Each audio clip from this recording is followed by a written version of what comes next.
They thought I was just a gardener. But I was planting something far more dangerous than roses. The garden was ours. Until she claimed it. They say betrayal never comes from your enemies. I learned that truth the hard way, on a humid Sunday afternoon, in the middle of the garden I designed, standing 3 feet away from the woman who smiled like she owned it. She didn't know I was watching. Not really. Not the way a woman watches when everything she loves is being unraveled thread by thread. Elise Monroe was holding court by the rose arch I had built with my own hands.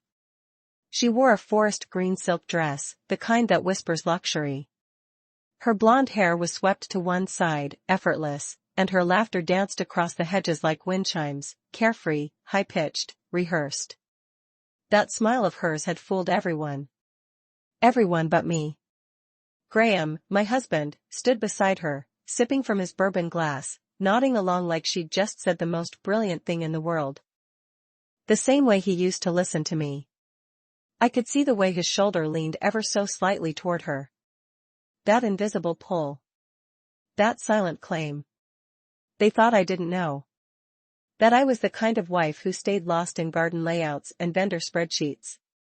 The kind who would be so grateful for a fundraiser turnout that she wouldn't notice the hand Elise let linger on his arm. Or the looks they exchanged when they thought no one was watching. But I'd been watching. For 3 weeks. And I wasn't just watching. I was preparing. That day, the garden was full of donors, media, city council members. Even the mayor showed up with his wife and a tray of macarons. Everyone clapped when Graham toasted to a brighter future for Carolina Grove. Everyone, except me. I smiled, of course. Smiled like the woman I used to be. Before I found the phone. Before I heard the recordings. Before the puzzle of betrayal fell into place with terrifying precision. My hands still remember the cold of that burner phone. Tucked inside Graham's golf bag. The kind of phone that doesn't sync to iCloud or leave a trail. But it had a name. Elise. Hundreds of messages. Pictures. Voice notes. Plans. Whispered dreams for a future where I no longer existed. She's sweet, but soft. She'll fold once we frame it as a career decision. That was Elise.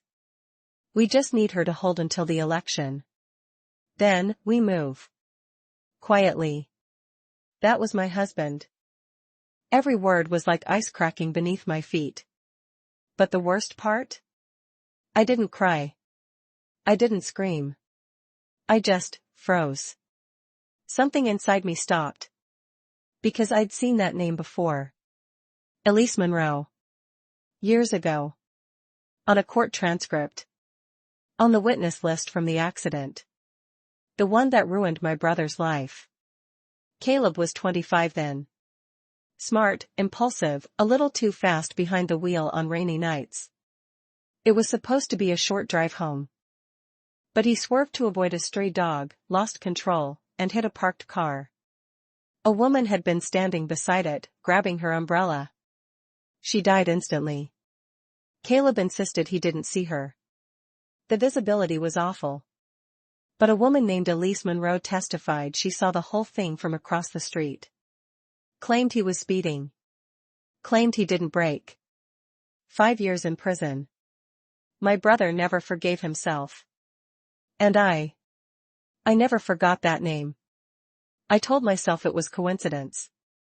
Elise is common enough. But the voice. When I played her recordings with Graham, there was something chillingly familiar. The same clipped tone. The same careful cadence. I dug. I pulled every thread I could find. Old addresses, DMV records, campaign staff histories. The woman in my garden wasn't just my husband's mistress. She was the same Elise. New last name. Different hair color. But the same calculating eyes. The same need to insert herself where power bloomed and wreckage followed. Now she was here. In my garden.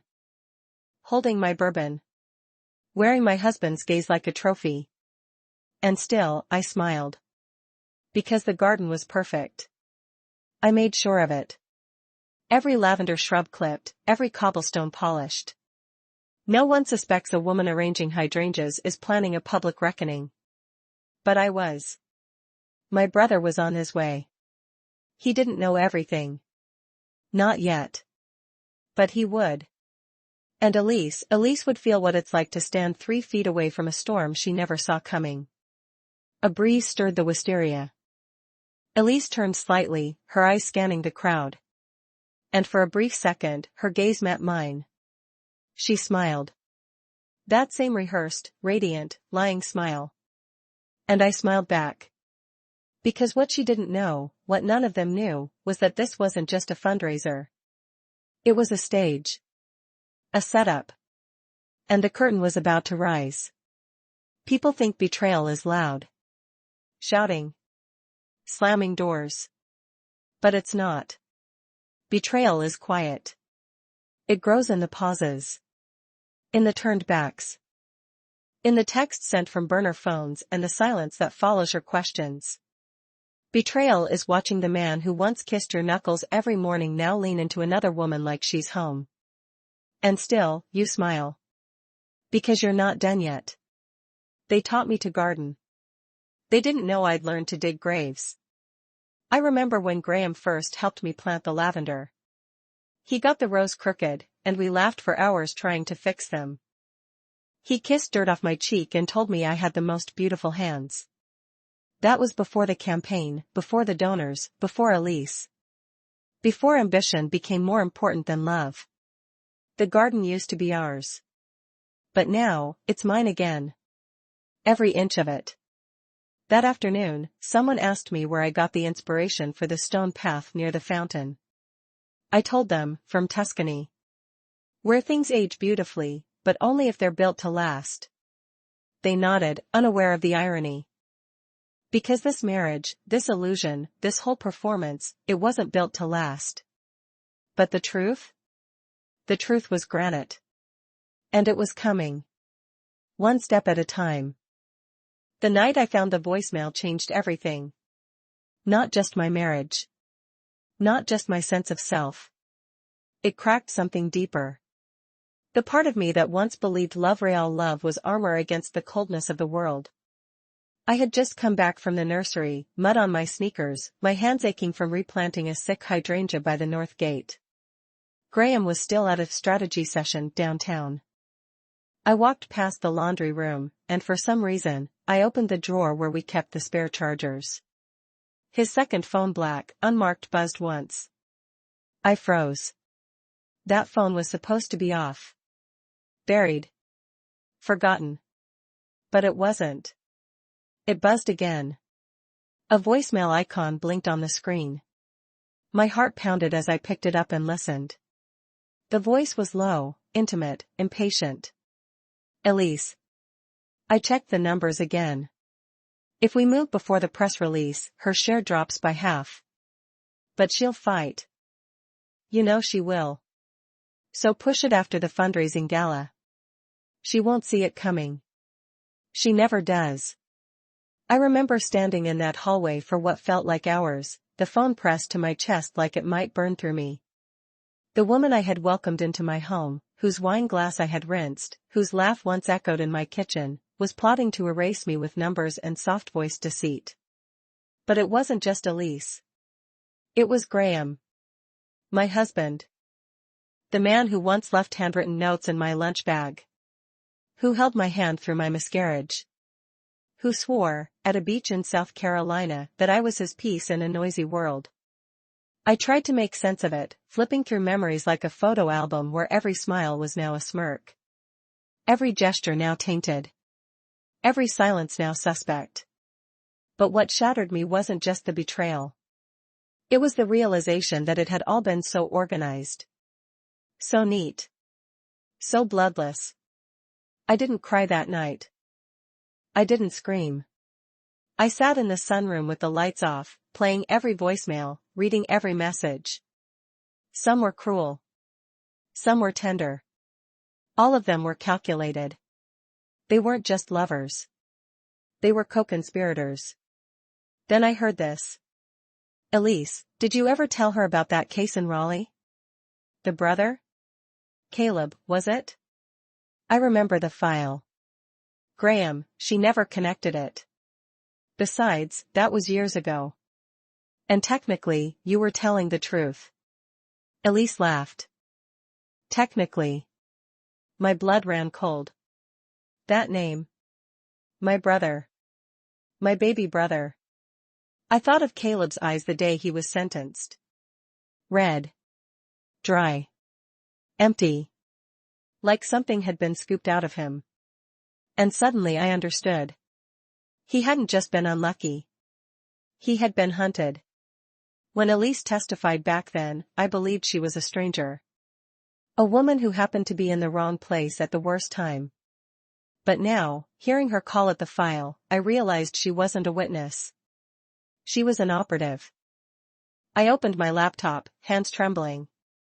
Searched her name in every database I could find.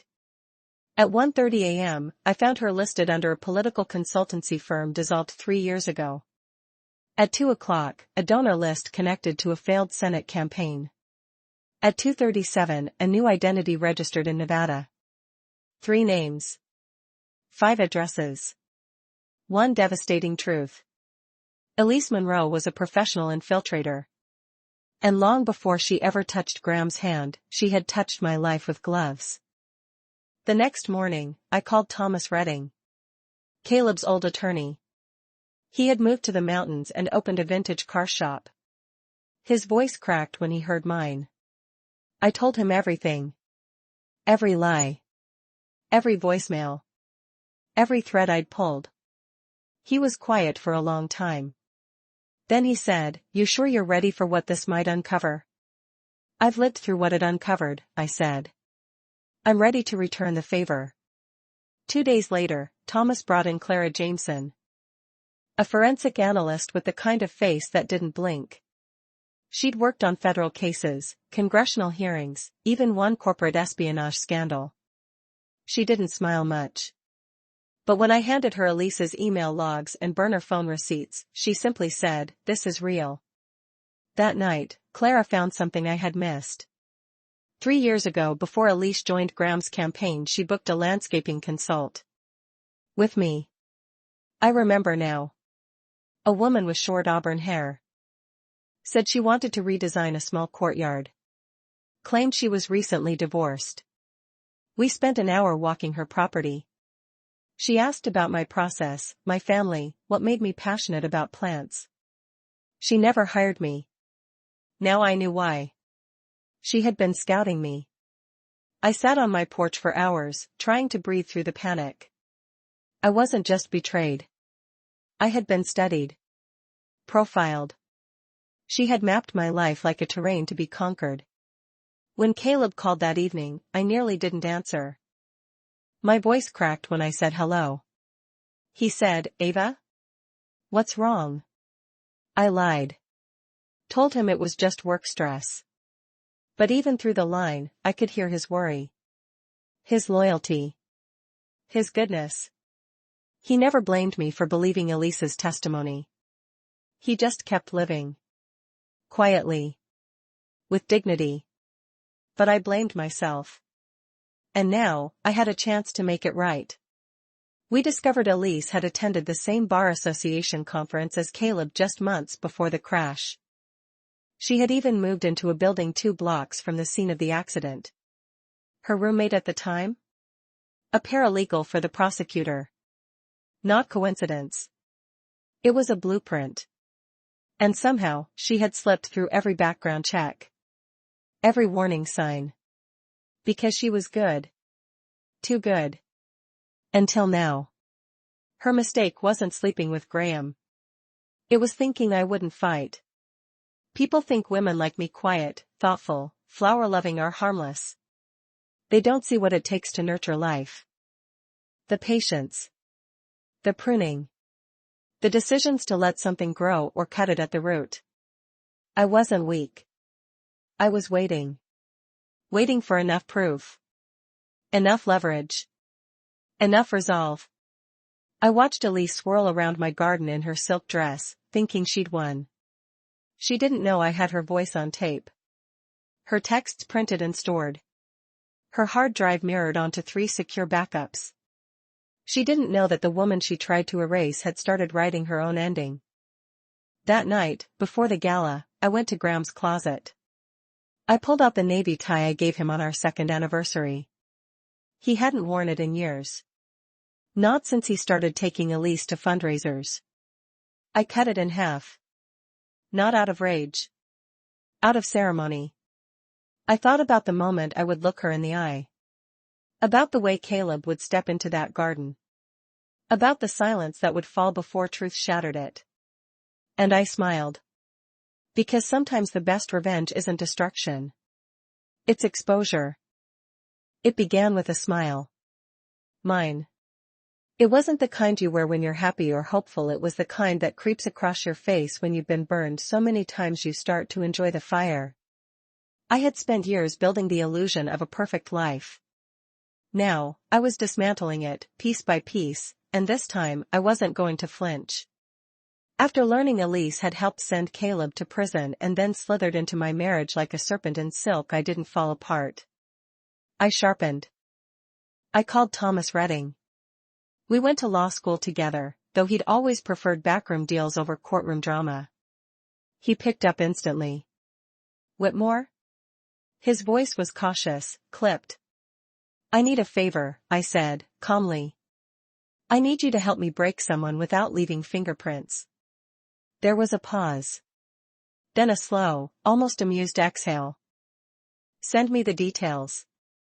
Thomas introduced me to Clara Jameson, a digital forensics expert who looked like she'd just walked out of a Williamsburg coffeehouse. Don't let the flannel shirt and messy bun fool you. Clara was terrifying with a laptop. She once helped dismantle a hedge fund CEO's offshore empire over the course of a weekend.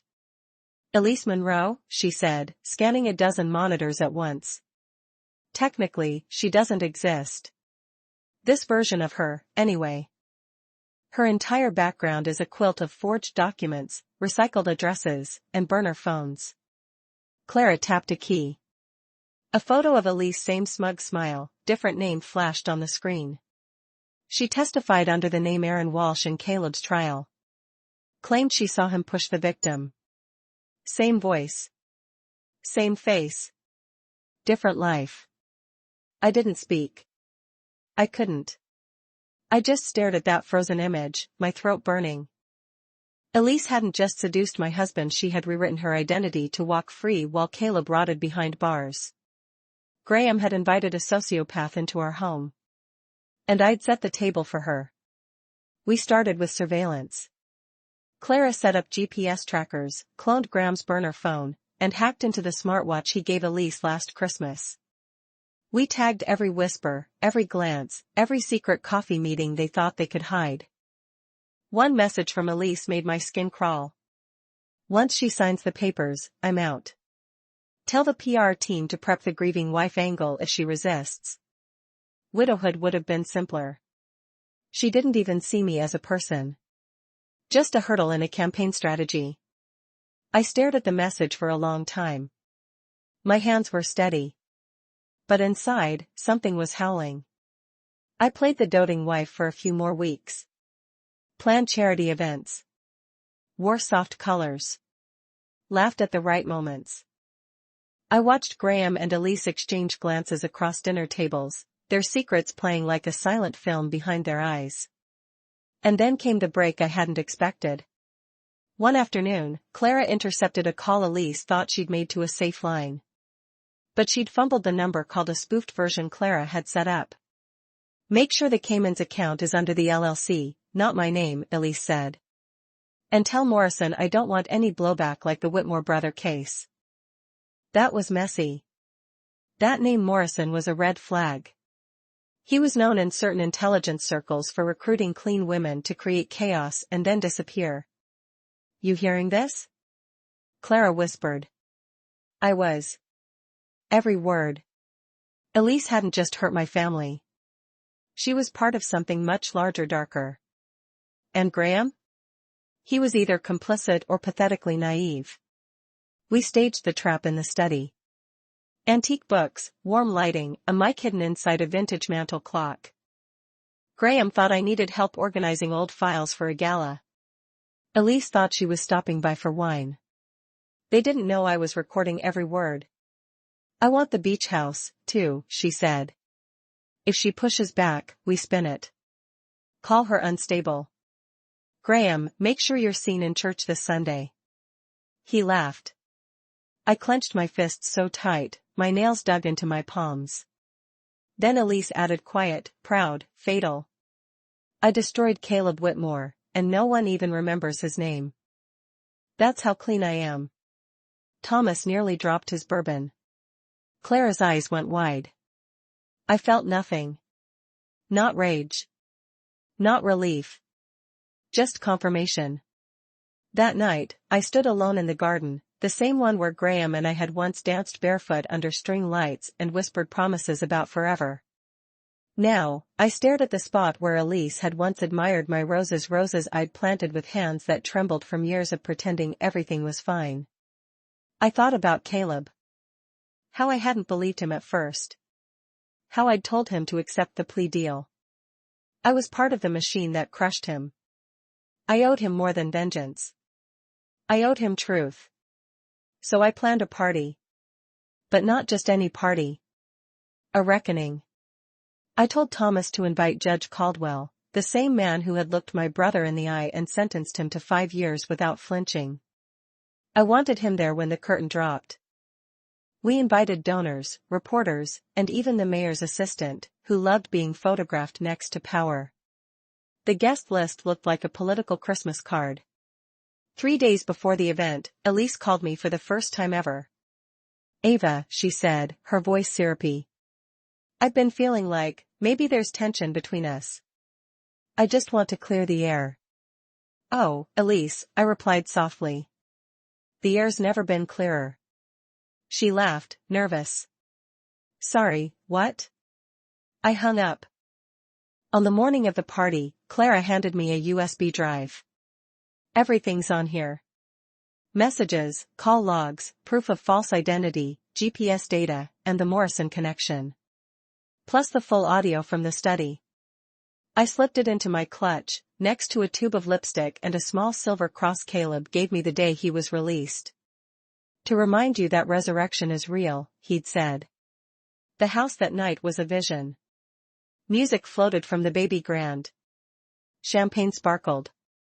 Elise wore red, of course she did. Graham's tie matched hers. Their final performance. I wore emerald green. Not because it flattered me. But because it was the color of growth after fire. I passed by a mirror in the foyer and stopped. Same woman. Same eyes. But everything inside had changed. I wasn't the grieving wife. I wasn't the foolish sister. I wasn't a footnote in their story. I was the author. And they were about to read the ending. You can plan every detail. The lighting, the music, the guest list. You can even plan the moment when your voice won't tremble, when your heart won't race. But what you can't plan, what you never really know, is what people will do when the truth claws its way out into the light. That night, I wore a smile as polished as the silverware. The house buzzed with the kind of energy money attracts: soft jazz, clinking glasses, idle conversation about polling data and fallen aspen. I saw Elise before she saw me. Red dress. Champagne flute. Laugh like she owned the place. Graham stood by the fireplace, shaking hands, rehearsing charm. I knew his tells by then: tight jaw, left hand in his pocket when he was nervous. He was hiding something. Several things. And soon, he'd be hiding nothing at all. The guests filed into the garden right on schedule. Rows of gold chairs, the string quartet playing something vaguely patriotic. Judge Caldwell took a seat in the second row precisely where I wanted him. He didn't recognize Caleb, not yet. That would come. Thomas stood near the speakers, flash drive in hand. Clara gave me a small nod from the back, phone at the ready in case someone tried to shut it down. I stepped up to the microphone. Thank you all for coming tonight, I began, steady. Warm. This isn't just a fundraiser, it's a celebration of character, of truth, and of those who fight for justice even when it's inconvenient. A few polite claps. And sometimes, the truth doesn't arrive in a press release. Sometimes, it comes quietly, after years of silence. And tonight, I want you to hear it. I looked toward the side gate, and Caleb stepped through. The crowd shifted. A few whispers. Elisa's glass slipped slightly in her hand. Graham turned ghost pale. Caleb didn't say a word. He didn't have to. I nodded to Thomas. The audio began. Elisa's voice, smooth and cold, spilled from the speakers. Plans to dismantle my life. To steal. To lie. To rewrite the past. And then the final blow. I destroyed Caleb Whitmore, and no one even remembers his name. The silence that followed was a kind of violence. Even the crickets stopped. Then it began slow ripples of shock. Caldwell sat bolt upright. The mayor's aide put a hand to her chest. And Elise, she laughed. Laughed. She stepped forward, smile wide. Come on, Ava. Is this performance art? Because you're selling it. But her eyes. Her eyes were darting. Didn't expect that recording to surface? I said. My voice was calm, but my knees felt like glass. I did what I was told, she snapped, too quickly. And there it was. Her first real crack. Graham stepped forward. Enough. You think this proves anything? She's been unstable for months. This is revenge.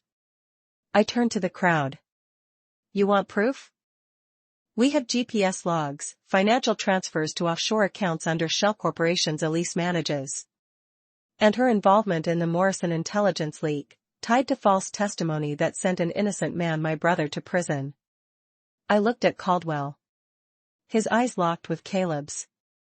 Recognition bloomed. And shame. I remember, he said under his breath. Elise dropped the act. You stupid woman, she hissed. Do you have any idea who you're playing with? Do you know who I work for? I stepped closer. Do they know you talk this much? Security moved in.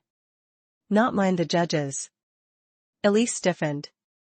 You'll regret this, she whispered, voice shaking now. You think this ends me? No, I said. You ended yourself. They escorted her out, quiet but firm. No cuffs yet, but that would come. Graham stood alone, the crowd parting around him like a stain on marble. He looked at me, something crumbling in his face. Ava, please. We can fix this. Graham, I said softly, you don't fix rot. You tear it out. The party didn't resume. No toasts. No handshakes. People left in hushed groups. Some nodded at me, respectful. Others avoided my eyes. It didn't matter. The lie had unraveled. I found Caleb sitting alone on the porch steps. Same place we used to watch fireworks as kids. I sat beside him. You didn't have to do all this, he said. I did, I replied. Because I didn't stand up for you when it counted. And because I let a man like that shape my world for too long. He handed me the cross I dropped earlier in the night. Still believe in justice? I looked out into the dark yard. The garden lights flickered faintly under the trees. I believe in truth, I said. Justice is catching up. In the days that followed, the fallout was spectacular. Elise was detained for identity fraud and obstruction. The Morrison link reopened cases across 3 states. Reporters camped outside our house for days. Graham, facing ethics violations and donor withdrawal, withdrew from the race. And I filed for divorce. I didn't ask for alimony. Just my freedom. And the deed to the house. He didn't fight me. He was too busy trying to keep what little was left of his career from sliding into the gutter. Clara sent me a bottle of wine with a post-it note, you did it. Also, your Wi-Fi password is embarrassingly easy. Thomas called 2 weeks later. Caldwell's fast-tracking a hearing. Caleb's record could be wiped. I hung up and cried for the first time in months. Not because I was broken, but because something in me had started to mend. A month later, I walked through the garden again. The same garden where Elise had once raised a toast. Where Graham had posed for press photos. Where lies had blossomed like roses fed with blood. Now, it was quiet.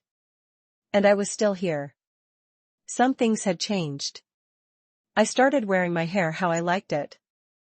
I canceled the decorator Graham had hired and painted the walls myself.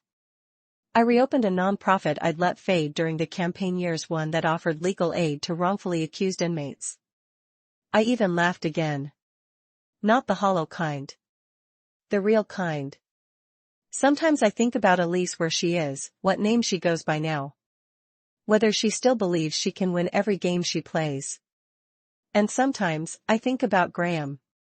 Not with hate. Just with distance. Like remembering a version of yourself you outgrew. But mostly, I think about truth. How it doesn't always come clean and neat, with violins and confessions. Sometimes, it comes like a storm, ripping everything open so you can finally breathe again. That night, I lost the version of my life I once clung to. And thank God for that. Because in its place, I found something real. The moment the judge said vacated, Caleb's face didn't move. Not at first. We were in courtroom 3B, and the fluorescent lights made everything look colder than it already felt. His hands were folded neatly in front of him, no tremble, no twitch. But I saw it in his eyes. I saw what 5 years of being called guilty does to a man, even after the verdict is reversed. It wasn't joy. It was release. And grief. Because even freedom can't refund time. I didn't breathe until we walked out into the hallway and the door clicked shut behind us. "You're free," I whispered, barely hearing my own voice. He turned to me, his expression unreadable. "I was always free in one way," he said. "I just had to wait for the world to catch up." We didn't hug. Not right away. I think we both still needed to believe the moment was real. That it wouldn't disappear if we blinked too long. I wanted to cry. Instead, I nodded. And for the first time in years, we walked side by side into sunlight that didn't feel like a lie. The story didn't go viral. There was no Netflix documentary. No front-page redemption arc. Just a quiet correction. A man once labeled a killer now labeled cleared. And I stopped needing the world to witness my pain to believe in its value. Graham moved out before the ink dried on the divorce decree. His campaign accounts were frozen. I saw a headline months later, "Disgraced former candidate moves to private sector consulting." I didn't click the article. Elise was indicted on 3 counts, perjury, identity fraud, and obstruction. The Morrison link dragged her deeper into federal investigation waters, and last I heard, she was being transferred to a holding facility out of state. Her red dress was auctioned at a campaign liquidation sale. No one bought it. I spent the spring rebuilding things that didn't make noise, like the front porch railing Graham always said wasn't worth fixing, or the vegetable beds I once planned and abandoned. I found a photo of Caleb and me from when we were kids, me in muddy overalls, him with a gap-toothed smile, both of us holding popsicles like they were trophies. I put it on the mantel. I stopped wearing heels unless I wanted to. I wore burgundy nail polish because I liked how it looked holding a coffee mug. I let my hair turn gray in one streak at my temple, and I didn't color it back. It reminded me that I had survived. Not gracefully, but fully. One morning in May, I returned to the garden. The same garden where Graham had once kissed me under fairy lights and Elise had toasted to legacy. Now, it was mine. I dug up the roses Elise had loved, ripped them out by the roots. Their petals were still blooming, stupid and bright, as if beauty could erase rot. I replaced them with wildflowers, messy, unapologetic, alive. The soil was rich with old lies. I planted truth. And when the wind moved through the leaves that day, I swear I could feel it say, "You're finally home." But even after justice is served, the mind lingers in places the body no longer belongs. I still have moments where I reach for Graham's voice in a crowded room out of habit, not desire. I still wake from dreams where Caleb is 19 again, begging me to believe him, and I don't. The guilt doesn't vanish. It evolves. You learn to live beside it. And in some ways, you're thankful for the scar because it proves you healed. Sometimes people ask me how I managed to hold it all together. I didn't. I unraveled. Privately. Strategically. With purpose. There were nights I sat in my closet with my back against the wall, screaming into folded towels so the house wouldn't echo. There were days I drove past Caleb's old apartment just to feel close to the version of him I couldn't protect. This wasn't some righteous path I took with grace and poise. It was war. And I bled for it. But I also won. Not in the way people think winning looks. No parades. No closure speeches. Just the quiet reclaiming of a life I thought was already spent. I started writing again, short stories mostly. Stories about women who snap, and fall, and rise. Not perfect women. But real ones. One of them wears emerald green and carries a flash drive like a dagger. Another tears out roses with her bare hands. All of them survive. A few weeks ago, Caleb and I sat on the porch again. "I don't know what comes next," he said, watching the dusk settle over the yard. "You don't have to," I replied. "You just have to be here." He looked at me, and there was something in his face I hadn't seen in a long time. Peace. Not total, not yet. But enough to start. And we stayed there. Two people who had been broken differently, rebuilt quietly, and who now simply were. This is the part in a story where you usually get the clean ending. The promise. The poetic line. But I don't believe in tying life into a bow anymore. I believe in living in the questions. Like, what would you do if someone destroyed the person you loved most? Would you fight for truth even if it meant becoming someone you didn't recognize? And what if justice doesn't look like a gavel or a headline? What if it looks like planting wildflowers in a yard where lies once bloomed? I'd love to know. Have you ever had to choose between silence and truth? Between safety and integrity? And if you had to burn down everything familiar to rebuild something honest, would you light the match? Let me know.